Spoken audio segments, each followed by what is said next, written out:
મિત્રો, ભાઈઓ અને બહેનો, આજની વાર્તા એક સત્ય ઘટનાને આધારિત છે. તમે સંપૂર્ણ વાર્તા સાંભળો તે માટે તમારી પાસે ખાસ વિનંતી છે. તે પહેલા કૃપા કરીને વિડીયોને લાઇક કરો અને ચેનલને સબસ્ક્રાઇબ કરો. રૂમમાં હળવો પ્રવાસ ફેલાતો હતો. દીવાલ ઉપર લટકાયેલી ઘડિયાળ ધીમે ધીમે આગળ વધી રહી હતી. ટેબલ ઉપર કેક રાખેલી હતી, જેમાં નાની મીણબત્તીઓ સળગતી હતી. મિત્રો, આગળ વિડીયો શરૂ કરીએ એની પહેલા વિડીયોને લાઇક કરી અને ચેનલને સબસ્ક્રાઇબ કરી દેજો. અને કોમેન્ટ બોક્સમાં જય શ્રી કૃષ્ણ, રાધે રાધે લખવાનું ભૂલશો નહીં. એ મારી સામે બેઠેલી મારી પત્ની માલાએ પ્રેમભરી નજરે જોયું. અમારી લગ્નની આજે પ્રથમ વર્ષગાંઠ હતી અને હું આખા દિવસે ખાસ બનાવવા માટે તમામ પ્રયાસો કરી રહ્યો હતો. માલાએ હસીને મીણબત્તી ઓલવી અને તાળીઓ વગાડી. હું ખુશ થઈને બોલ્યો, જાન, તારા સુંદર સાથે મારે ખૂબ આભાર. તે સ્મિત કરીને બોલી, આભાર તો તમારા માટે બને છે. હું ખુશ છું કે હું તમારો સાથી છે. હું હળવેથી હસ્યો ને કહ્યું, હા મારી રાજકુમારી, આ વ્યક્તિ હંમેશા તારો ગુલામ બની ગયો. માલાએ પ્રેમથી જોયું અને તે ચમચીથી કેકનો ટુકડો તેના મોઢા પાસે લાવ્યો. તેને નસમયથી કોળિયો ખાધો અને હળવી મીઠી સ્વાદે બોલી, હવે મારો વારો છે. તે સમયે મારા ફોનની ઘંટડી વાગી. તે મોબાઈલ ઉપાડ્યો તો સ્ક્રીન ઉપર પપ્પાનું નામ ઝબકી રહ્યું હતું. રાત્રિના આ સમયે તેમનો ફોન આવતો જોઈ અજીબ વાતો હતી. તે ઝડપથી કોલ રિસીવ કર્યો અને પ્રણામ પપ્પા, હું ખુશ અવાજમાં બોલ્યો. પણ બીજી તરફથી આવતા અવાજે મારી ખુશી ગાયબ કરી દીધી. બેટા, મને તારી પાસે બોલાવી લે. હું હવે અહીં વધુ સમય રહી શકું તેમ નથી. પપ્પાનો અવાજ કંપતો હતો, જાણે કે તેઓ ઘણા સમયથી રડી રહ્યા હોય. મારું સ્મિત એક ક્ષણમાં ગાયબ થઈ ગયું. શું વાત છે પપ્પા? બધી વાતો બરાબર છે ને? બેટા, તારી ભાભી મને જમવાનું નથી આપતી અને તારો ભાઈ મારા ઉપર હાથ ઉપાડે છે. હું હવે આ બધું હેરાનગતિ સહન કરી શકતો નથી. મારી તબિયત પણ સારી નથી. મને તારી પાસે બોલાવી લે. આ સાંભળીને મારું મગજ શૂન્ય થઈ ગયું. હું ખુરશી ઉપર સીધો બેસી ગયો. શું કહો છો પપ્પા? ભાઈ આવું કેમ કરી શકે? બેટા, હું સાચું કહું છું. હું અહીં એક દિવસ પણ વધુ રહી શકતો નથી. મારા હાથમાંથી ચમચી પડી ગઈ. માલાએ તરત જ મારું ઉતરેલું ચહેરું જોયું અને પરેશાન થઈને પૂછ્યું, શું થયું? પપ્પાનો ફોન હતો. તેઓ કહે તે ભાઈ અને ભાભી તેમની અત્યાચાર કરી રહ્યા છે. તે ધીમેથી જવાબ આપ્યો. માલાનો ચહેરો તત્કાળ કડક થઈ ગયો. તો હવે શું કરવું છે? હું મૂંઝવણમાં હતો. હજી સુધી કંઈ નક્કી કર્યું નથી. પણ જો પપ્પા ખરેખર મુશ્કેલીમાં છે તો મારે કંઈ કરવું પડશે.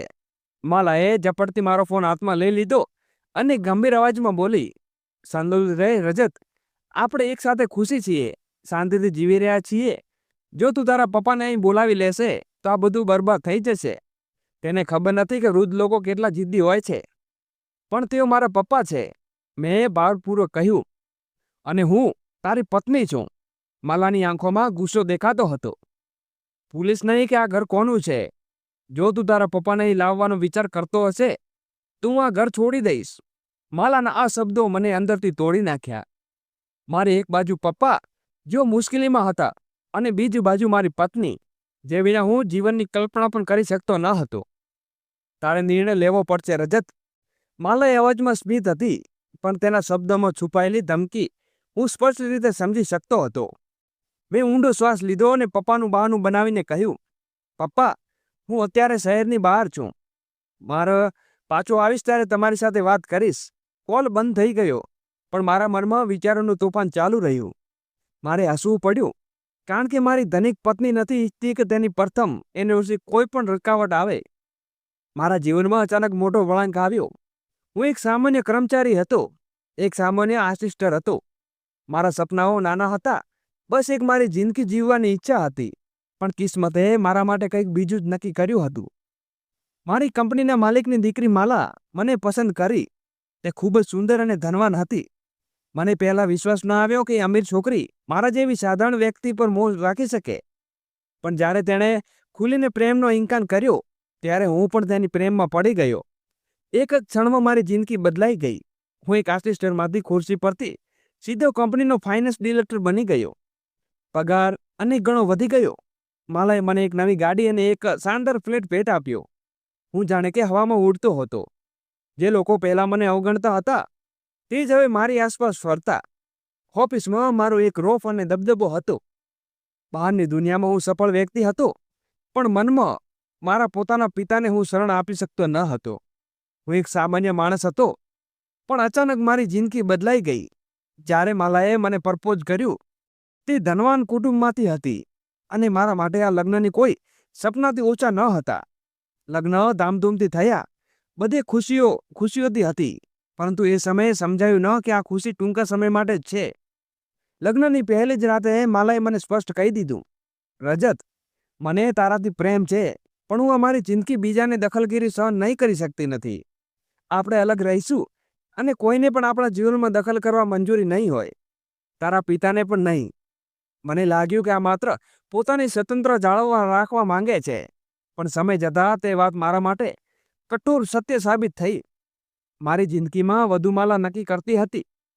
હું શું પહેરીશ, શું ખાઈશ ને કેટલો શ્વાસ લઉં, તે પણ માલા પણ એક રાણી જેવી હતી અને હું ફક્ત ગુલામ. પિતાને ક્યાં રાખવું, મારા પિતા મારા માટે બધું હતા. હું ઈચ્છતો હતો તેઓ મારા માટે રહે, પણ માલાએ સ્પષ્ટ કહી દીધું, હું તે માતા પિતા હવે તું નક્કી કર. મારી મજબૂરી હતી કે હું ઓછામાં ઓછું પિતાને નજીક કોઈ સારી જગ્યાએ રાખવા માંગતો હતો, પણ માલાએ તે નક્કી ના થવા દીધું. અંતે મારા માટે તેના મોટા ભાઈ પાસે મોકલી દેવું પડ્યું. લગ્ન પછી મારી જિંદગી એટલી બદલાઈ ગઈ હતી કે મારી જાતને પણ ઓળખી શકતો ન હતો. શરૂઆતમાં મને લાગ્યું કે આ સોદો ખરાબ ન હતો, મારા બધા શોખ પૂરા થઈ રહ્યા હતા, પણ મને વહેલા સમજાઈ ગયું કે આ પ્રેમમાં ન હતો, આ એક કેદ હતી. હું મૌન રહીને જીવતો રહ્યો.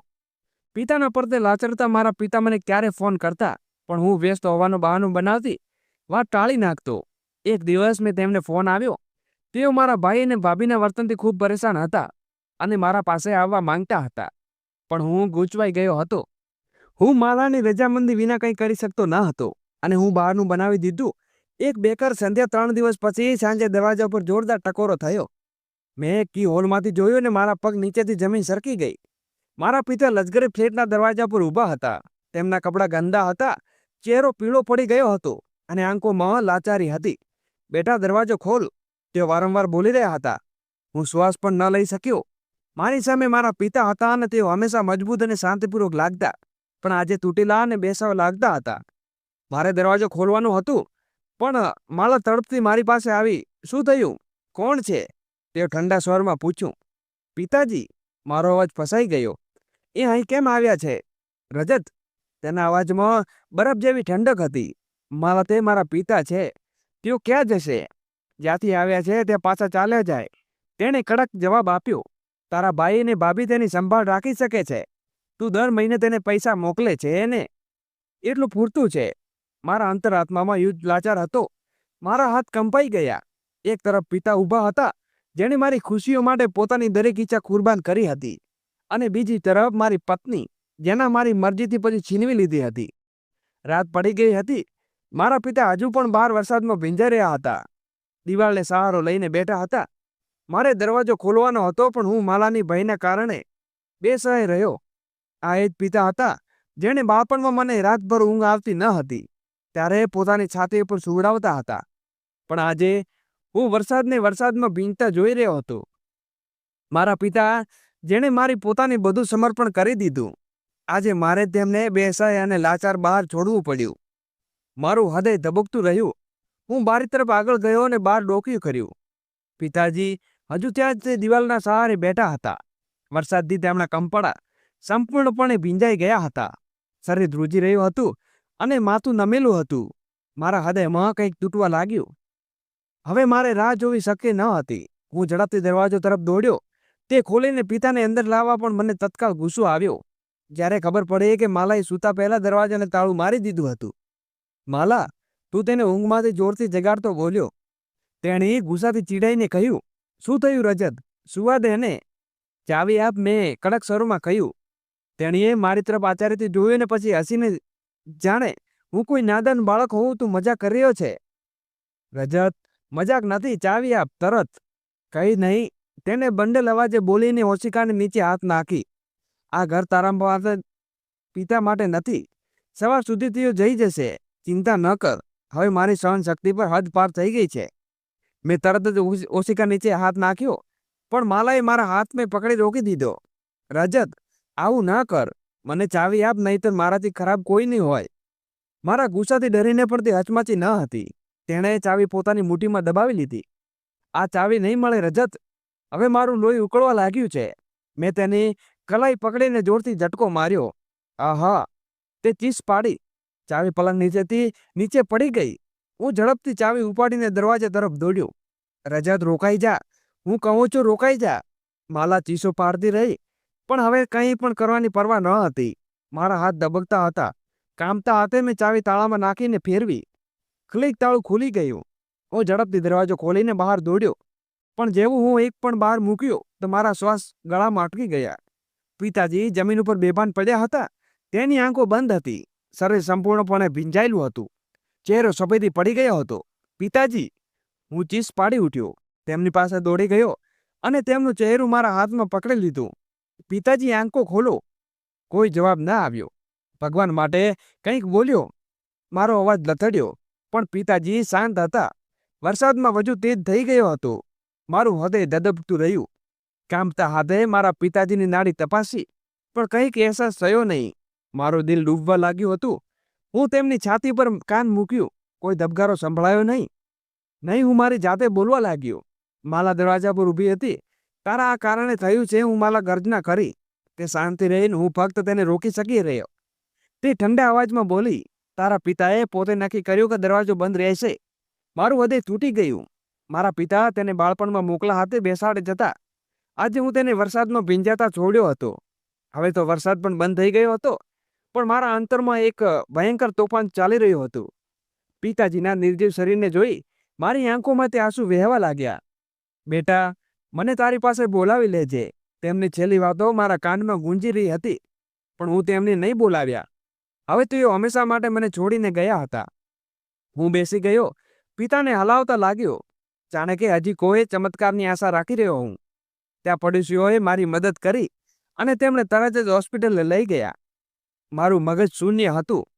હોસ્પિટલ પહોંચી ડૉક્ટરે તેમને ઇમરજન્સી વોર્ડમાં લઈ ગયા. આગામી 24 કલાક ખૂબ જ મહત્વપૂર્ણ હશે, ડૉક્ટરે કહ્યું. મારું દિલ જાણે કોઈને પકડી દીધું હોય તેવું લાગ્યું. હું લથડિયા ખાતો પિતાજી પાસે પહોંચ્યો અને તેની આંખો ઉઘડતી ખુલ્લી હતી. કામતા હાથે મેં તેનો હાથ પકડી લીધો. પિતાજી, હું અહીં છું, ચિંતા ના કરો, તમે ઠીક થઈ જશો. તેમની હોઠ ઉપર એક ઝીણું સ્મિત આવ્યું અને પછી તેમણે ધીમેથી આંખો બંધ કરી દીધી. આગળના 24 કલાક કોઈ કાયમાત ઓછે ન હતા. માલાએ ફોન કર્યો, પણ તે ઠંડા અવાજે બોલી, તું તો હોસ્પિટલ જ થઈ ગયો છે અને તને ઓફિસની ચિંતા નથી. તેના શબ્દો મારી હૃદયમાં અંગારાની જેમ ઉમકવા લાગ્યા. મગર મને હવે દલીલ કરવાની પરવા ન હતી. ભગવાનની કૃપાથી પિતાજી બચી ગયા. ડૉક્ટરે જ્યારે મને વાત કહી, હું તરત જ ભગવાનની સામે નમી ગયો અને મારી આંખોમાં આંસુ આવી ગયા. પણ એ આંસુ પછતાવાના હતા. હોસ્પિટલમાં પિતાજી સાજા થયા તે સમય મારા માટે એક આશીર્વાદ જેવો હતો. આંસુ હવે ખુશીના હતા. ડૉક્ટરે પિતાજીને રજા આપી, પણ તેમની તબિયત ખૂબ નબળી થઈ ગઈ હતી. હવે તેમણે ઘરે લઈ જવું એ મારા માટે એક સૌથી મોટી પરીક્ષા હતી. માલાનો રવૈયો શું હશે? મને ખબર હતી કે તે કડક પ્રતિસાદ આપશે, પણ હવે મેં તેને નક્કી કરી લીધું હતું કે પિતાજી હવે મારી સાથે રહેશે, ગમે તે થાય. જ્યારે હોસ્પિટલમાંથી નીકળ્યા ત્યારે તોફાન સાથે ભારે વરસાદ વરસી રહ્યો હતો, પણ એક તોફાન મારા હૃદયની અંદર પણ તબાહી મચાવી રહ્યું હતું. મને ખૂબ જ અફસોસ હતો કે પિતાજી આખું અઠવાડિયું હોસ્પિટલમાં હતા, પણ માલા તેમને જોવામાં પણ એક ક્ષણ માટે ન આવી. તેણે કદી વિચાર્યું નહીં કે તે મારા પિતા છે અને તેમણે મારી સાથે જરૂર છે. તેનું વર્તન મને અંદરથી ખૂબ હચમચાવી ગયું. શું અમીરાના હૃદયમાં દિલ નથી હોતું? હવે પિતાજીને ઘરે લઈ જતી વખતે હું બેવડી મુશ્કેલીમાં હતો. એક તરફ તેમની તબિયત હતી અને જેમાં સંપૂર્ણ સંભાળ જરૂરી હતી, અને બીજી તરફ માલાનું વલણ. તે દરેક ક્ષણે બદલાતું રહ્યું હતું. હું હંમેશા પિતાની સામે માલાનો વખાણ કરતો રહ્યો. હું તેમને જણાવી ચૂક્યો હતો કે હું મારા લગ્ન જીવનમાં ખૂબ ખુશ છું, પરંતુ હવે જો તેમને સત્યની ખબર પડી જશે તો તેઓ કદાચ મારો ઉપચાર કરશે. કાગડો હસતી ચાલ ચલાવવા લાગ્યો, પોતાની ચાલ પર ભૂલી ગયો. એવું કહીને હસતો પિતાની સામે શરમાવા નહોતો માંગતો. મારો ભાઈ હંમેશા પિતાને પ્રિય હતો. મારા કરતાં સારા ગુણ મેળવ્યા હતા, શીઘ્ર નોકરી લાગીને પસંદગીને લગ્ન કર્યા. તેવું અંદરથી તેમની સાથે સ્પર્ધા કરતો હતો. મારું એક જ લક્ષ્ય હતું, મારી જાતને સાબિત કરવી. જ્યારે જીવનમાં માલા આવી ત્યારે મને એના માત્ર એટીએમ કાર્ડ જ દેખાયું. ભાઈઓ તથા બહેનો, વિડીયો આગળ શરૂ કરવું એની પહેલા વિડીયોને લાઈક કરીને ચેનલને અવશ્ય સબસ્ક્રાઇબ કરી દેજો. હું મારા ભાઈથી કમ ન દેખાતું એ માટે તાકી તેનો સ્વીકાર કર્યો, પણ માલા સાથેના લગ્ન મારી સ્વતંત્રતાથી સૌથી મોટી કિંમત ચૂકવાઈ. મારે મારા પિતાને મળવાની તક પણ ન હતી. તેણે મને એટલો વ્યસ્ત રાખ્યો કે હું મારા પરિવાર સાથે સમય કાઢી શકતો ન હતો. અને આજે મારા એ જ ગમનનો પસ્તાવોમાં બદલાઈ ગયો હતો. અને હવે મને મારી મર્યાદા સમજાઈ ગઈ હતી. હું મારા જ પિતાને મારા ઘરમાં લાવવાની આઝાદી ન રાખતો. આજ મારો ઘરો છે. જ્યારે હું પિતાજીને લઈને લિફ્ટ પર પહોંચ્યો, માલા દરવાજા પર ઊભી હતી. તેને જાણે મારા આવવાની રાહ જોઈ રહી હોય એમ મલકાવી. રજત, બધું બરાબર છે ને? તને તેમને ક્યાં લઈ આવ્યા છો? કોઈ ભાવના નહીં, ન પગે લાગવાનું કે ન તબિયત પૂછવાની, કોઈ સ્નેહ નહીં. માલાની આ બેરુખી મારા હૃદયમાં ઘા પાડી ગઈ. માલા, તારો મતલબ શું છે? હું કડક અવાજે બોલ્યો. હું તેમને ક્યાં લઈ જાઉં? આ મારો ઘર છે. માલા હસી પડી. તું ભૂલી ગયો છે કે આ ઘર કોનું છે? તેની એક શબ્દ પણ મારા હૃદય પર અતુડાની જેમ લાગ્યા. પિતાજી તેને સાંભળ્યા. તેમના પગે લથડી ગયા. મારા હૃદયનો ડસ સાચો નીવડ્યો. હું દોડી ગયો અને ખભા ઉપર ટેકો આપ્યો. માલા પાછળ અંપાઈ ગઈ. પિતાજીની હાલત જોઈને મારું હૃદય કંપી ગયું. તેમની આંખોમાં લાચારી હતી. મારું મન થયું કે બધું છોડીને તેમને ક્યાંક લઈ જાઉં. પપ્પા, તમે ચિંતા ન કરો. જે પૃથ્વી સરે કહ્યું, હું બધું સંભાળી લઈશ. તેમને હાળું સ્મિત આપ્યું, પણ સ્મિતો તેને અચાનક ચમક ન હતી. તે હંમેશા તેમના ચહેરા ઉપર રહેતી. માલાનો સ્વિસ્ફોટ થયો, રસોડા તરફ ગયો. પિતાજી પાસે ગરમ સૂપ બનાવવા, પણ માલા ગુસ્સાથી તરપાઈને અંદર આવી. તેણે હંગામા જેવી આંખે જોઈ રહી હતી. આ શું થઈ રહ્યું છે રજત? તે ભયંકર ગુસ્સાથી ચીસ પાડી. આપણે લગ્ન પછી એક વચન આપ્યું હતું. હું લાચારીથી માથું હલાવ્યું. માલા, પપ્પા બીમાર છે. આ સંજોગોમાં તેમનું ધ્યાન રાખવું એ મારી ફરજ છે. ફક્ત તારી જ ફરજ. માલાએ ટોણા માર્યા. તો તારો ભાઈ શું મરી ગયો છે? માતા, તારી જ ફરજ છે કે તારા બાપને ખભા ઉપર લઈને ફર્યા કરે. તે વિખંડ કરતો બોલી. માલા, હમણાં શાંત થાવ.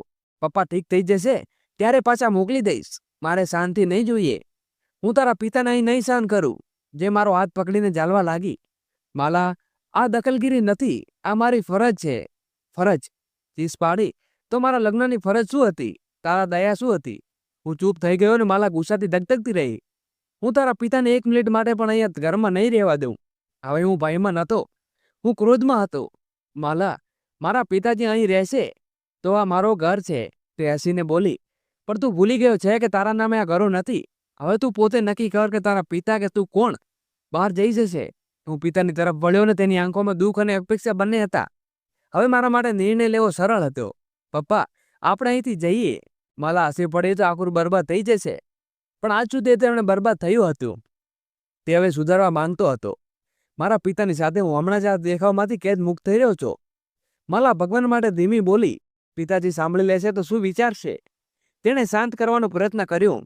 તને તારા પિતાની ચિંતા છે, પણ હું શું વિચારી રહ્યો છું તેની કોઈ ચિંતા નથી. તેનું મોઢું ફેરવીને ગુસ્સામાં બોલી. મારે બધું બોલવાની સહનશક્તિ ન હતી. તે લાચાર થઈને ત્યાં બેસી ગયો. માલા, તું હંમેશા મારી ચિંતા કરે છે, પણ મારી પરિસ્થિતિ સમજવાનો પ્રયત્ન કર. પિતાજી હમણાં જ મોતના મુખમાંથી બહાર આવ્યા છે. તને ખબર છે વરસાદમાં પલળવાના કારણે તેમની તબિયત કેટલી ખરાબ થઈ ગઈ છે? જો તેમને કંઈ થઈ જાય હોત, તું મારી જાતે ક્યારેય માફ કરી શક્યો ન હોત. ભગવાનનો આભાર માન કે તેમને પિતાજીને નવી જિંદગી આપી છે. બસ થોડા દિવસો માટે સહન કરી લેજે. જ્યારે તેઓ ઠીક થઈ જશે, હું તેમને પાછા મોકલી દઈશ. માલા મારી તરફ ઘૂસીને જોઈ રહી હતી. પછી પગ પછાડતી બહાર નીકળી ગઈ. પણ ત્યારબાદ તેનું વર્તન કડુક અવાજ લાગ્યું. ક્યારેક જમવાના ટેબલ પર વાસણો જોડતી પછાડતી, તો ક્યારેક મારી સાથે તેમની ખરાબ રીતે વાતો કરતી. કે હું પિતાજી સામે શરમાવા લાગતો, પણ હું તેને કોઈ જવાબ આપી શકતો ન હતો. મને ખબર હતી કે તેમની પરિસ્થિતિ વધુ ખરાબ થઈ શકે છે. મારી જિંદગી માલાને કારણે સુખદ હતી. હવે મને આદત પડી ગઈ હતી. માલાએ નારાજ કરીને હું પાછી મારી જૂનો જિંદગીમાં જવા માંગતો ન હતો. તેથી તે ખૂબ ધીરજ સાથે તેનો દરેક તીખો વ્યવહાર સહન કરવાનું ચાલુ રાખ્યું. આ થોડા દિવસોમાં વાત છે.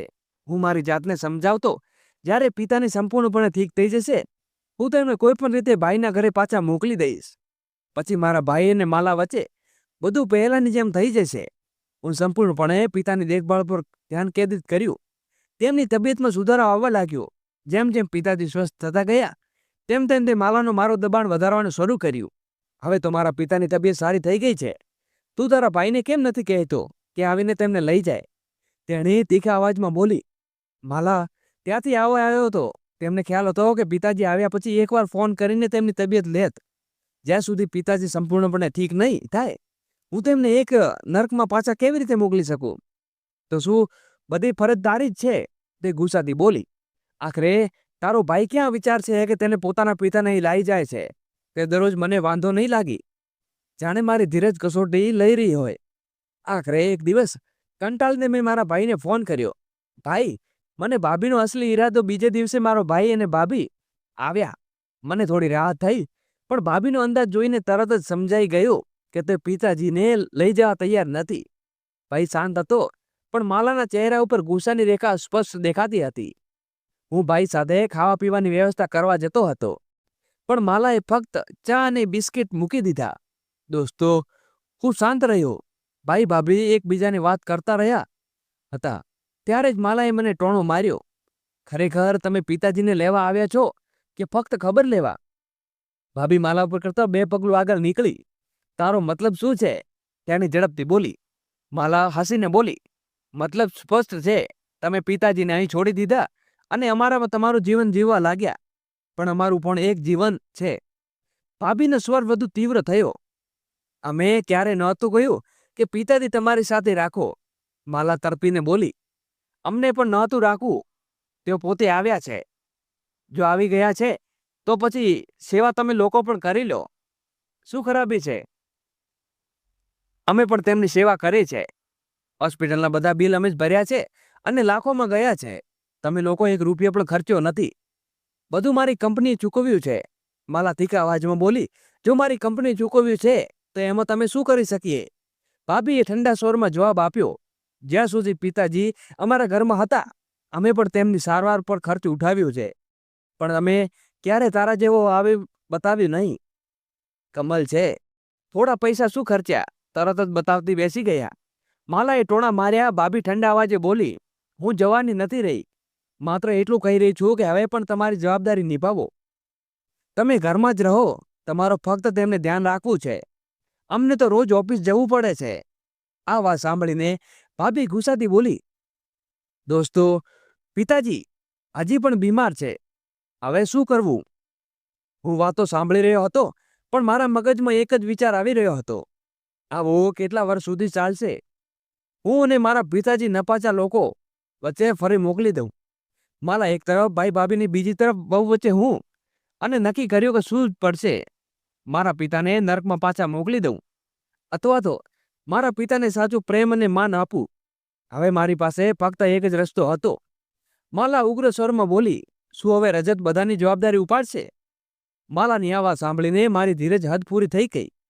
બસ કર માલા, મેં કડક સ્વરમાં કહ્યું. કેમ? મેં શું ખોટું કહ્યું? તેણી જોરથી બોલી. જાતે જ વિચાર કરો. પિતાજી આખા દિવસો સુધી હોસ્પિટલમાં હતા, પણ તારા ભાઈએ એકવાર પણ તેમની ખબર લીધી? અત્યારે પણ તે ફક્ત મારા બોલાવાથી આવ્યા છે. તેણે ચીસ પાડી. માલા, હવે બસ કર. મને લાગે છે કે બધું કહી ચૂકી છે. ભાઈ ને ભાભી શાંત હતા, પણ પિતાજીનો ચહેરો સફેદ પડી ગયો હતો. બેટા રજત, તું ચૂપ રહે, લડ નહીં. હવે હું તારા મોટા ભાઈ પાસે જવાનો છે. પિતાજીને અવાજ લાચારી હતી. મારું દિલ જાણે કોઈક પકડી લીધું હોય તેમ લાગ્યું. તેમણે એટલામાં જ લાચાર જઈને આંખો ભીની થઈ ગઈ. આવી અમીરી શું ફાયદો, જો હું મારા પિતાની સેવા ન કરી શકું? અને માલાએ મારું હૃદય દુઃખ સમજવાની જરા પણ પરવા ન હતી. તેથી મેં દ્રઢ અવાજમાં કહ્યું, પિતાજી, તમે ક્યાંય નહીં જવાના. જ્યાં સુધી તમે સંપૂર્ણ રીતે ઠીક નહીં થાવ, તમે અહીં જ રહેશો. મારા શબ્દો હજી સુધી પૂરા થયા ન હતા. તે માલા કડક અવાજમાં મારી તરફ જોઈને કહ્યું, જો તારા ભાઈને તેમને લઈ જવા માંગે તો તેને શું તકલીફ છે? હવે તમે સહનશક્તિની હદ પાર કરી ગઈ. માલા, જો પિતાજી અહીં નહીં રહી શકતા તો હું કદાચ પણ અહીં નહીં રહી શકું. રૂમમાં સન્નાટો છવાઈ ગયો. માલાનો ચહેરો સફેદ પડી ગયો. શું મતલબ? તેણી ધીમેથી બોલી. મતલબ એ છે કે જો તારી સૌથી મોટી જવાબદારી સ્વીકારી શકતી નથી, તો હું પણ મારા જીવનમાં નિર્ણય લેવામાં આઝાદ છું. આ કહીને તે પિતાજીના ખભા ઉપર હાથ મૂકી, જાણે તેમણે ખાતરી આપી રહ્યો હોય કે હવે હું ક્યારે પાછો નહીં પડું. માલાએ કંઈક બોલવા માટે હોઠ ખોલ્યા, પણ એક શબ્દ પણ બહાર આવી શક્યો નહીં. તેણે કદાચ વિશ્વાસ ન હતો થઈ રહ્યો કે હું આજ સદ સુધી સહી શકું છું. મારો નિર્ણય એક ક્ષણમાં આવી જ્યારે મેં પિતાજીને ખભે ચાંપીને કહ્યું કે હવે તમે ક્યાંય નહીં જાઓ.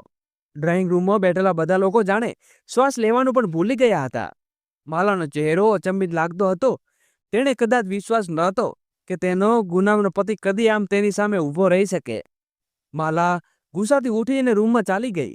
મારા ઘરનું વાતાવરણ જેને કારણે જેટલું ઝેર બની ગયું હતું કે ભાઈ અને ભાભી બધું રોકાવાનું યોગ્ય ન માન્યું. તેઓ જલ્દી ઘરે પાછા ચાલ્યા ગયા. બેટા, હું તારી સાથે જઈ રહ્યો હતો. તું ક્યાંક બાંધો તારું જીવન બરબાદ થઈ ન જાય. પિતાજી વારંવાર કહેતા રહ્યા. તારી પત્ની ખૂબ ગુસ્સાવાળી છે. પપ્પા, પરેશાન ના થાઓ. તમે કંઈ વિચારશો નહીં. હું બધું સંભાળી લઈશ. હવે તમે સળગતી તલવારની દારૂ પર ઊભા હતા. કોઈ પણ ક્ષણે માટે મારા જીવનનો મોટો વળાંક લઈ શકે છે. માલાની શાંતિ પ્રક્રિયા રૂમમાં ગયો અને જોયું તો માલા શાંત હતી, જેવું કે કશું ન થયું હોય. તે હંમેશા ઉગ્ર પ્રતિક્રિયા આપતી, પણ આજે શાંતિથી બેસી હતી. તે શાંતિ તેનામાં વધુ ડર લાવવા લાગ્યો. શું તે મને છોડી દેવાનો વિચાર કરી રહી છે? માલા એવી જ હતી. જેટલો જલ્દી પ્રેમ વ્યક્ત કરતી એટલી જલ્દી નફરત વ્યક્ત કરી શકતી હતી. હવે મને સમજાઈ ગયું છે કે મારા નિર્ણય સાથે સમાધાન કરવાનો પ્રયાસ કરી રહી છે. દોસ્તો, પણ તેની આ શાંતિ માત્ર એક છેતરપિંડી હતી. તેથી આંખોમાં મારા પિતા માટે અજાણી નફરત હતી. તે કંઈ કહેતી ન હતી, પણ તેના વર્તનમાં કંઈક બદલાવ હું સ્પષ્ટ અનુભવી રહ્યો હતો. મારા પ્રયત્ન હું તેને ખુશ રાખવા માટે દરેક પ્રયાસ કરતો હતો. દોસ્તો, તેણે પહેલા જ કહ્યું હતું કે સમય આપતો. પિતાની તબિયત હવે સુધરી ગઈ હતી, તેથી મેં વિચાર્યું કે ફરીથી ઓફિસ જવાનું શરૂ કરી જોઈએ. માલાનો મોટો ભાગનો સમય ઓફિસમાં પસાર થતો, તેથી હું વિચારતો હતો કે આ બધું બહાને બધું નજીક થઈ જશે. એક અઠવાડિયા પછી મેં ફરીથી કામ પર જવાનું શરૂ કર્યું. મારું રોજનું ટિફિન ખૂબ વ્યસ્ત હતું. સવારે વહેલો નીકળતો અને મોડી રાત્રે પાછો આવતો. પિતાજીની તબિયત વધુ બગડવા લાગી. આવી સ્થિતિમાં મેં પિતાજીની સાથે ફક્ત ફોન ઉપર વાતો કરી શકતો. હમણાં થોડા સમય પહેલા તેઓ હું ઘરે આવું ત્યાં સુધી આતરતુથી રાહ જોતા, પણ હવે જાણે તેઓ મને મળવાની દૂર ભાગી રહ્યા હતા. તેમનો અવાજ ખૂબ નબળો થઈ ગયો હતો. તેમનો રંગ પીળો પડતો ગયો. મને ચિંતા થવા લાગી કે મેં નક્કી કર્યું કે તેમના સારા ડૉક્ટર પાસે લઈ જાઉં. માલાના નવા રંગો. જ્યારે મેં આ વાત માલાને કહી તો તે તરત જ બોલી, રજત, આમાં આટલી પરેશાન થવાની શું વાત છે? જો તને લાગે છે કે તારા પિતાજી ચેકઅપ જરૂર છે, તો તારે આટલો તણાવ લેવાની જરૂર નથી. અમારા ફેમિલીમાં ડૉક્ટર ખૂબ કાબિલ છે. આવી સ્થિતિમાં તેમને બહાર લઈ જવાની શું જરૂર છે? હું કોલ કરી દઉં છું, તેઓ ઘરે જ આવી જાય, પિતાને જોઈ લેશે. માલાની આ વાત સાંભળીને હું હેરાન થઈ ગયો અને થોડો ખુશ પણ થયો હતો કે મારા પિતા માટે ચિંતિત થઈ રહી છે, જેમ મારી રાજકુમારીની ખુશી. આ મામલો તારા હાથમાં સોંપું છું. મને વિશ્વાસ છે કે તું તેને સારી રીતે ઉકેલી લઈશ. માલા હસી પડીને થોડીવાર પછી તે ડૉક્ટરને કોલ કરીને બધી વાત જણાવી. તેને આ વ્યવસાયમાં મને પ્રેમ લાગ્યો. ડૉક્ટરની વાત આશ્ચર્યજનક. રિપોર્ટ અડધા કલાકમાં ડૉક્ટર આવ્યો અને પિતાજીનું ચેકઅપ કર્યું. અંકલ બિલકુલ ઠીક છે. વડીલ વકીલ છેલ્લા દુઃખના અનુભવને કારણે નબળાઈ આવી છે. આ કોઈ મોટી વાત નથી. થોડી સહનશક્તિ અને દવા આપવી પડશે, જે સમયસર આપતા રહો. ડૉક્ટર ચાલ્યા પછી પિતાની તબિયત તો દિવસે ને દિવસે વધુ ખરાબ થવા લાગી. હવે તેઓ વધુ શાંત થઈ ગયા હતા. આખરે તે શું બનતું હતું કે શું કંઈક ઓકવર્ડ કરતો હતો. માલાની શાંતિ પાછળ કોઈ ભયંકર સત્ય છુપાયેલું હતું. હાલત દિવસે ને દિવસે બગડતી જતી હતી. ડૉક્ટર રોજ આવતો અને ચેકઅપ કરતા અને મને આશ્વાસન આપતો, પણ મારું મન બેચેન રહેતું. એક દિવસ મેં માલાને કહ્યું, પિતાજીને હોસ્પિટલ લઈ જવા માંગુ છું. માલા તૂટી પડી. આખરે તું શું ઈચ્છે છે? આટલા મોટા ડૉક્ટર તારા પિતાજીને ઘરે આવીને જોઈ રહ્યા છે અને તને વિશ્વાસ નથી આવતો? શું બહારના ડૉક્ટરો અમારા ફેમિલી ડૉક્ટર કરતાં વધારે કાબિલ છે? તેની વાત સાંભળીને હું શાંત થઈ ગયો, પણ અંદરથી ખૂબ જ પરેશાન હતો. મને લાગતું હતું કે કંઈ ખોટું થઈ રહ્યું છે. પિતાજીની હાલત ઘણી ખરાબ થવા લાગી. જ્યારે પણ હું તેને કોઈ સારી હોસ્પિટલમાં લઈ જવાની વાત કરતો, તો માલા એ જ ડૉક્ટર પાસે બોલાવી લેતી. તે દર વખતે એ જ જૂની વાતો દોહારતો. પ્રિયાનું આગમન, સત્યનો ખુલાસો. એક દિવસ મારી પિતરાઈ બહેન પ્રિયા પિતાજીને જોવા માટે અમારા ઘરે આવી. પ્રિયા મારા મામાની દીકરી હતી. તે મને ખૂબ જ પ્રેમ કરતી હતી અને ક્યારેક તેને છોડવા જ નહોતી. જો માલા ન હોત તો કદાચ મારી પહેલી પસંદગી પ્રિયા હોત. તે હજી પણ તે શાંત અને શાંત અનોખી બધું કહેતી દેતી. જ્યારે તેણે પિતાજીને જોયા, તરત જ ચોંકી ગઈ. રજત, તેમની હાલત બહુ ખરાબ લાગે છે, તેમણે તરત જ હોસ્પિટલમાં લઈ જવું જોઈએ. મેં કહ્યું, અમારા ફેમિલી ડોક્ટરમાં ચેકઅપ કરતા રહે છે. તેમના મતે બીમારી વૃદ્ધાવસ્થાને કારણે એમની હાલત એવી છે. પ્રિયાએ માથું હલાવ્યું. પણ બીજા ડોક્ટરે બતાવતા શું ખરાબી છે? જ્યારે આ દવાઓ કોઈ ફરક પડી નથી તો સારું છે કે દવાઓ બદલવી લો. તેની વાત મને યોગ્ય લાગી. મારા હૃદયમાં પણ એવી ઈચ્છા હતી, પણ માલાને કારણે હું આ નિર્ણય લઈ શકતો ન હતો. સદભાગ્યે તે દિવસે માલા ઘરે ન હતી. મને તક મળી ગઈ કે મેં તરત જ પિતાજીને હોસ્પિટલ લઈ જવાનું નક્કી કર્યું. ઝેરનો રહસ્ય ચેકઅપ પછી ડોક્ટરે રિપોર્ટ આપ્યો તે વાંચીને મારું આંખો શરીર કંપી ગયું. પિતાજીને ધીમે ધીમે ઝેર આપવામાં આવી રહ્યું હતું. મારા મગજમાં જાણે ધડાકો થયો. ભાઈઓ તથા બહેનો, વિડીયોને લાઈક કરીને ચેનલને સબસ્ક્રાઇબ કરી દેજો અને કોમેન્ટ બોક્સમાં તમારી રાહ જરૂરથી જણાવી દેજો. ઘરમાં હું અને માલા સિવાય ત્રીજો કોઈ નથી, તો આ બધું કોણ કરી રહ્યું છે? તો શું માલા આ મારા પિતાજીને મારવા માંગતી હતી? આ વિચારતા જ મારું લોહી ઉકળવા લાગ્યું. જેણે મારી ખુશીઓ માટે બધું દાવ ઉપર લગાવ્યું તે મારા પિતાનું જીવન છીનવી લેવા પ્રયાસ કરી રહી હતી. આ વિચારીને મારી આંખોમાં આંસુ આવી ગયા. હું કેટલો મૂર્ખ હતો. જે સ્ત્રી પર મેં આંખ બંધીને વિશ્વાસ કર્યો હતો તે મારી પાછળ શું કરી રહી હતી? પિતાજીની સુરક્ષા હવે બધું. તરત પિતાજીનો પ્રિયાને ઘરે લઈ ગયો. પ્રિયા, જ્યાં સુધી હું કોઈ અન્ય વ્યવસ્થા ન કરી શકું તું તેમને તારી પાસે રાખ. પછી એક મોટી રકમ તેના હાથમાં મૂકી પ્રિયાએ મારી તરફ જોઈને કહ્યું, આ પૈસા તારી પાસે રાખ રજત. દરેક સંબંધમાં પૈસા ખરીદીને અપનાવી શકાતો નથી. મને શરમ આવી છે. પિતાજીને સુરક્ષિત રાખ્યા પછી હું પાછો ઘરે ગયો. હવે એક દિવાલ હતો. માલાનો બદલ તો કેવી રીતે લેવો? હું તેને સજા આપવા માંગતો હતો, જેણે મારા પિતા માટે વિચારેલી કે હું આવેશનમાં આવી કંઈક કરવા નહોતો માંગતો. હું તેને એકદમ સેન્સિટિવલી કર્યા બાદ માંગતો હતો. માલા સામેનો પ્લાન. હું ઘરે પાછો આવ્યો અને માલાએ કહ્યું, હું ફક્ત તારી ખુશી માટે પિતાને પાછા મોકલી દીધા. તે ચોંકી ગઈ અને તમે એમ કહી રહ્યા છો કે તમારા પિતાને પાછા મોકલી દીધા? હા, મને તારી ખુશીથી વધુ કંઈ પ્રિય નથી. તે ખુશ થઈને મને ભેટી પડી. હું બિલકુલ એ જ નાટક કરતો હતો જે મારી સામે રમી રહી હતી. હું પહેલા કરતાં વધુ પ્રેમાળ બની ગયો હતો. મોંઘી ભેટો આપતો અને બહાર ફરવા લઈ જતો. શ્રીમદ જીવનશૈલીનું તેને વ્યસ્ત તેને કરાવતો હતો. હવે માનાને લાગતું હતું કે હજી તેના કાબૂમાં છું. તે ખરેખર હું તેના વિનાશ માટે દોર ખેંચી રહ્યો હતો. પુરાવા એકત્ર કરવા શરૂ કર્યા. હવે ઘરમાં નોકરો પર બધું ધ્યાન રાખવા લાગ્યો. માળાની મારા તરફ નમ્રતા અને વિશ્વાસ બતાવવાનું શરૂ કર્યું. મેં તેમને પગાર વધાર્યો, તેમને સન્માન આપ્યું અને હવે તેઓ માલા કરતા મારી વધુ વફાદારીની ગુણવત્તાના ગાન ગાવા લાગ્યા. એક એક દિવસ તે તમામ પુરાવા ભેગા કર્યા. જ્યાં સુધી બધું પૂરું નહીં થયું તે શાંતિથી રાહ જોતા રહ્યો. અંતિવાર માલાની ધરપકડ. એક રાત્રે મેં માલાને એક કાયદેસરની ફાઇલો પર સાઇન કરાવી. તેને ખબર પડી ન હતી કે આ શું થઈ રહ્યું છે. હકીકતમાં મેં આખો બિઝનેસ મારો નામે કરાવી લીધો. ચંદ દિવસો પછી મેં તેને વિરુદ્ધ કેસ દાખલ કરાવ્યો અને પોલીસ અમારા ઘરે આવી. આ શું થઈ રહ્યું છે? તેણે આશ્ચર્યથી બોલી. માલા, તને તારા કર્મોની સજા મળી રહી છે. તું મારા પિતાજીને ઝેર આપ્યું. હવે બધા પુરાવા મારા હાથમાં છે. માલા ગભરાઈ ગઈ ને, રજત, તું આવું ન કરી શકે. એ તને કહેવા માંગતો હતો, માલા, તું મારા પિતાની સાથે આવું ન કરી શકે. પોલીસે તેને ધરપકડ કરીને ચીસો પાડી રહી હતી, પણ હવે કોઈ બચાવ ન હતો. આજે માલા બેનામ થઈ ગઈ અને પાસે કંઈ ન બચ્યું. માલાના હાથમાં બરબાદ થયો હતો, પણ ભગવાને મને સાચવી લીધો. નવી શરૂઆત. પ્રિયાની સાથે હું સીધો પ્રિયાને મળવા ગયો. પિતાજી હવે પહેલા કરતાં સારી તબિયતમાં હતા. પ્રિયાની આભારી નજર હું તેની તરફ જોયું. જો તે ન હોત તો કદાચ મારા પિતાજી આજે ન હોત. અને પિતાજી પાસે ગયો ને તેમને હાથ પકડ્યો. પિતાજી, હવે હું તમને ક્યારે એકલા નહીં છોડું. તેમની આંખોમાં આંસુ આવી ગયા. આજે મને સાચી સમજૂતી મળી છે કે પૈસા બધું નથી, સાચા સંબંધો સૌથી દોલત છે. તે ક્ષણે જ મેં નક્કી કર્યું, પ્રિયા જ મારી જીવનસાથી બનશે. પ્રિયાનો ચહેરો ખુશીથી ખીલી ઉઠ્યો. મિત્રો, જો તમને આ વાર્તા પસંદ આવી હોય તો કોમેન્ટ કરીને તમારી પ્રતિક્રિયા જરૂરથી જણાવો. વિડીયોને લાઈક કરો અને વધુમાં વધુ શેર કરો. જો તમે અમારી ચેનલ પર નવા હો તો સબસ્ક્રાઇબ કરો અને નોટિફિકેશન બેલ દબાવવાનું ભૂલશો નહીં, જેથી આવતા નવા અપડેટ્સ તમને સૌથી પહેલા મળે. ધન્યવાદ. જય શ્રી કૃષ્ણ. રાધે રાધે.